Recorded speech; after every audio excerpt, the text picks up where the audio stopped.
Hello, kindergarten. It is Miss Keeley here again with another project for you guys. You all did a really nice job on the bubble project that shows movement.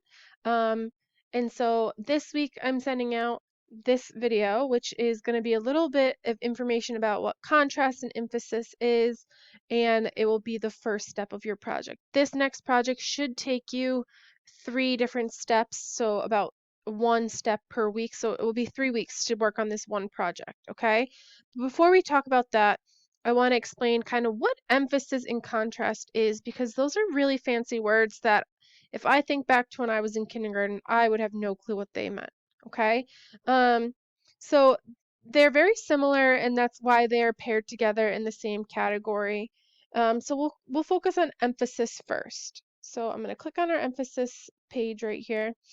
So in any type of artwork, well, I guess the ones that you're seeing in front of you, emphasis is when one thing kind of pops out at you as being a little bit different or extra special. So in all of these examples, you can probably point out to yourself which one thing in the picture is a little bit extra special. So in this picture down here with these purple flowers, the one thing that's showing emphasis that's extra special is the one white flower.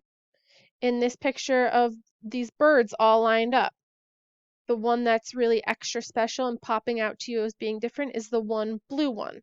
So emphasis is um, like it's extra special. It pops out at you. So if we go back to this picture up here, you see these people walking with the umbrella. They're showing emphasis because they are all rainbow and colorful along with these light posts. Those would also be showing emphasis. And then everything else in the background is just black and white. So whatever kind of pops out to you shows emphasis, okay? And then contrast is things that are opposite. So if I said that it was really sunny outside, the opposite of sunny would maybe be rainy. Okay, here are some examples. We have a happy face emoji. The opposite of happy is sad. Okay, these little flowers down here.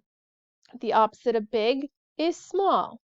In this picture of the peppers, yes, they are the same thing, but they're just contrasting colors. They're just opposite colors. One's green, one's red. Okay. Um, so a lot of times your art can have some contrast in it, opposites. Um, and so that's kind of why we go back to putting them together because this picture back here showing contrast and emphasis because um, the emphasis is the colorful rainbow colored people. And then the contrast is that the opposite of colorful is black and white or not colorful. Okay? So we're going to be creating a project this week that is going to be focusing on creating emphasis and contrast. So what you are going to need is a blank piece of paper and a pencil. And I'm going to make this a little bit bigger for us so that we can see it. Okay. Just making sure everything. Okay, so now that we have the screen a little bit bigger, you are going to need just a blank piece of paper, a pencil, and I think that is going to be it for the first step this week. So what you're going to do, just like normal in class, you are going to write your name and your class code just on the back of the paper. It's just good to keep that habit, okay? And then I always like to draw with 2 pieces of paper, so that's why I have 2 there. So what you're going to do is, I did not have a ruler. You can choose to use a ruler. You can choose to draw it freehand. Because I wanted to have a nice straight line, I grabbed my paint and used the edge of that to create a ruler. But so basically what we're doing is we are creating a vase for flowers. So if you don't know what a vase is, it's basically like a fancy cup or container that flowers sit in. If anyone in your family's ever received flowers before, it usually has to sit in this vase full of water so that the flowers stay nice and fresh and beautiful. We are creating a vase of our own, and it has 4 sides to it. The top side is a little bit wider, and then the 2 lines going down the side um, start at the top horizontal line and kind of work their way in a little bit down towards the middle. So it should look kind of like this or like an upside down trapezoid, okay? And we're just drawing this in pencil. And again, if you don't have a ruler or don't want to use a ruler, that's your choice. You also can have a little bit of um, creative creative freedom in how you make your vase. Maybe you make it extra fancy and make it a little bit different than mine. That is totally fine, okay? And so then the next thing that we are going to be doing is filling our vase with flowers.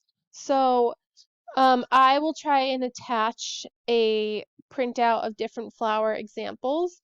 But you can pretty much draw your flowers however you want. So I always like to start with a small circle in the middle and then draw these big flower petals coming out. And then I draw 2 lines for the stem. If you want, you could add some thorns, you could add some leaves, you can make it really fancy, do what you want. But I am trying to fill my vase with all different types of flowers, okay? Some that are big, some that are small. So I'm going to fast forward it a little bit. And I'm just kind of altering the shapes of some of my flowers. Draw my stems. I added a little leaf on that one. This one, I always like to draw a flower like this. I start with a spiral and then I slowly start to kind of overlap my spirals. And then I add 2 little leaves coming out the side, and it reminds me of a rose. So that's just a little fun way that you could draw a different type of flower. And you can see I'm having some that are kind of up high on my paper, down low, but you really want to fill up your vase and make a balanced picture, okay? And so I'm just going to fast forward it now until I'm pretty much at the end. And so you can see that at the end, I pretty much have everything,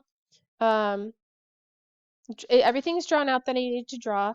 It's filling my vase. It doesn't look like it's empty. I maybe could have added a lot more flowers up here, but I didn't want this to be a super long video for you guys. All my flowers are a little bit different. I did make 2 that are the same, so that's something you can do. And that's it for this week, okay? And then next week I will share with you our next steps. All right, so I hope you guys have some fun with it. No one should be doing anything more than what you see here. It's just a drawing in pencil. With this project, you do not need to send me a picture if you want to. Of course you can. I love receiving the pictures for you, but I'm not going to ask for a picture until the very end of this project. All right, well, I hope you guys have fun, and I will chat with you next week in my next video. Bye.